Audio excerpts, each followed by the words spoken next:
छत्रपती शिवाजी महाराज की जय। महिलाओं के सम्मान में शिवसेना मैदान में, महिलाओं के सम्मान में शिवसेना मैदान में।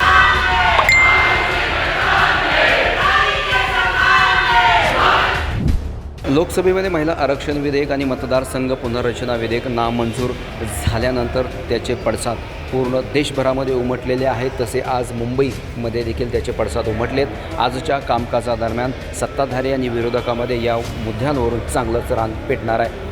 सत्ताधारी पक्षातील नगरसेवकांनी निषेध नोंदवण्यासाठी काळे शर्ट आणि काळ्या फिती बांधून सभागृहामध्ये प्रवेश केला आहे। भाजपाच्या नगरसेवकांनी काळे शर्ट परिधान करून महाविकास आघाडीविरोधात जोरदार घोषणाबाजी केली आहे, तर शिंदे गटाच्या शिवसेनेच्या नगरसेवकांनी काळ्या फिती लावून आपला विरोध दर्शवला आहे। ही दृश्य आहेत मुंबई महानगरपालिकेच्या महासभेच्या कार्यालयातील। या ठिकाणी लोकसभेमध्ये महिला आरक्षण विधेयक असेल आणि मतदारसंघ पुनर्रचना विधेयक नामंजूर झाल्यानंतर पालिकेतील सत्ताधाऱ्यांनी त्या घटनेचा निषेध नोंदवलेला आहे।